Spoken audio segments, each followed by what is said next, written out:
કહેવત છે ગરીબ કી જોરું સબકી ભાભી। વર્તમાનના યુગમાં બીજે ક્યાંય તો નહીં પણ સરકારી જમીન પર બરોબરની લાગુ પડે। સરકારી જમીનની રણીધણી સરકાર જ હોય પણ સરકારને પોતાનો પથારો કેટલો છે તેની જ ખબર હોતી નથી। આ સંજોગોમાં સરકારી જમીન પર દબાણ કરવાના કે તેને બારોબાર પચાવી કાઢવાના કિસ્સા સૌથી વધુ પ્રમાણમાં બને।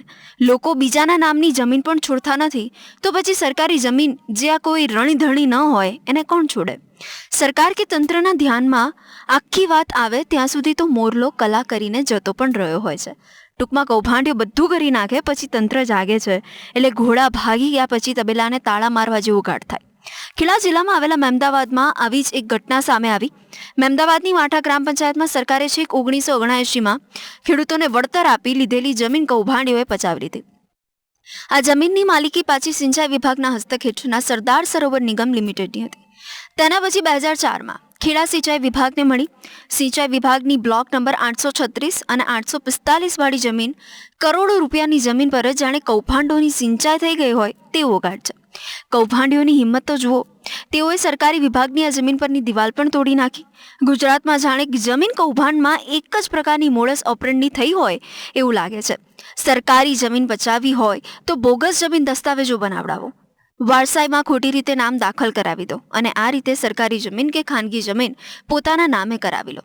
આટલી સરળતાથી બીજાની જમીન કે સરકારી જમીન પોતાના નામે કરાવવાની આ સગવડથી જ રાજ્યના દરેક શહેર અને તાલુકામાં ભૂમાફિયા બિલાડાના ટોપની જેમ ફૂટી નીકળ્યા છે। વળી તેમને પાછી રાજકીય ઓથ પણ હોય એટલે તંત્ર પણ પહેલાં તો તેમની સામે ફરિયાદ જ ન લે। બહુ દબાણ થાય ને ફરિયાદ લેવાય તો યોગ્ય કાર્યવાહી ન કરે ને કોઈ અધિકારી સારો હોય તથા યોગ્ય કાર્યવાહી કરે તો આ લાગવગ્યાઓ સાક્ષીઓની સાથે ખેલ કરી કોર્ટમાંથી છૂટી જાય। રાજ્યમાં કૌભાંડીઓને અને ભૂમાફિયાઓને શાંતિ થઈ ગઈ છે। કૌભાંડ કરો પછી જેલમાં જાઓ, એમાં પણ જામીન પર બહાર નીકળી જાઓ અને પછી વર્ષોના વર્ષો કેસ ચાલ્યા કરે। હવે આ કેસનો નિવેડો આવે અને એમાં પણ જમીનના કેસોમાં જ્યાં પણ વિવાદ થાય ત્યાં તો તેનો નિવેડો આવતા દાયકાઓ નીકળી જાય। કૌભાંડીએ ત્યાં સુધીમાં તો બધું સગે વગે કરી નાખ્યું હોય, તેને સજા થવાની આવે તો પણ જાણે તે જેલમાં કોઈ મોજમાં જ રહેતો હોય તે જાય છે। પછી ભલે ને સરકારી જમીન કેમ ન હોય, એમાં કૌભાંડ કરનારાઓ તંત્રના અધિકારીને લાંચ આપીને ફોડી કાઢે। એને કારણે અધિકારી કે કર્મચારી સરકારનો પગાર ખાતો હોવા છતાં મદદ કૌભાંડીને કરે। મહેમદાવાદમાં છેવટે તંત્ર જાગતા સિંચાઈ વિભાગના નાયબ કાર્યપાલક ઇજનેરે મહેમદાવાદ પોલીસ સ્ટેશનમાં આ કૌભાંડમાં સંડોવાયેલ 8 જણા સામે ફરિયાદ નોંધાવી। પોલીસ તપાસ મુજબ આરોપી કુલાબેન પરમાર, ભરતકુમાર પરમાર અને વિમળાબેન પરમારે બ્લોક નંબર 845ના જમીનનો વેચાણ દસ્તાવેજ સીધો ભાવિન પટેલના નામે કરી દીધો હતો। જ્યારે આખી જમીન સરકારી છે, તેઓએ આ જમીન સરકારે ખરીદી હોવા છતાં પણ સરકારી રેકોર્ડ પર ન ચડ્યાનો ફાયદો ઉઠાવીને આ પગલું ભર્યું હતું। આના પરથી સરકારી અધિકારીઓએ કેવા પ્રકારની બેદરકારી દાખવી હતી એનો ખ્યાલ આવે। આ જ રીતે તેમણે બ્લોક નંબર 836માં ચંદ્રકાંત પટેલ, આશિષ કુમાર પટેલ અને સવિતાબેન પટેલે પણ આ જ રીતે કૌભાંડ કરી જમીન ભાવિન પટેલને 5 કરોડ રૂપિયામાં વેચી મારી। તેઓએ ફક્ત જમીન જ પચાવી પાડી નથી, સરકારી જમીન પર બનેલ મકાનો અને કમ્પાઉન્ડ વોલને કોઈપણ પ્રકારની પરવાનગી વગર તોડી પાડીને સરકારી મિલકતને મોટું નુકસાન પહોંચાડ્યું। વર્ક આસિસ્ટન્ટ હરીશભાઈ ડાભીએ તેઓને અટકાવવાનો પ્રયત્ન કર્યો, પરંતુ કૌભાંડીએ કૌભાંડ કરતા ન અટક્યા તો પછી એના પરની દિવાલ તોડતા થોડી અટકે। જયેશ મેઘવાલ નામના ગુનેગારે આ જમીન ખરીદોની હોવાનો દાવો કરીને બિંદાસ રીતે સરકારી મિલકતોની તોડફોડ કરી। બીજા શબ્દોમાં કહીએ તો સરકાર તેની જમીન પરના દબાણો પર બુલડોઝર ફેરવે છે। અહીં કૌભાંડીઓએ સરકારી જમીન પર આવેલ સરકારી મકાન ઉપર બુલડોઝર ફેરવ્યું। ડુંગરે ડુંગરે કાદુ તારા ડાયરા, આ કહેવતને ચરિતાર્થ, કહેવતને વર્તમાન યુગમાં કૌભાંડીઓએ બરોબર કરી છે અને એમાં પણ જમીન કૌભાંડ તો નવાઈ જ નથી। આ વાત વધી જતા નડિયાદ કલેક્ટરની અધ્યક્ષતાવાળી જિલ્લા જમીન તકેદારી સમિતિ સમક્ષ પહોંચ્યો। તેના પછી તંત્રમાં સળવળાટ થયો, તપાસ હાથ ધરવામાં આવી। તપાસ અંતે ખબર પડી તંત્રને કે ભૂમાફિયાઓ સરકારી જમીન જ ઓળવી ગયા છે।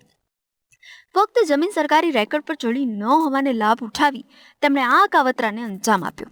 કલેક્ટરના આદેશ પછી સિંચાઈ વિભાગના અધિકારીઓએ ગુનો નોંધ્યો અને મહેમદાવાદની પોલીસે આ કેસમાં FIR નોંધી તપાસ હાથ ધરી।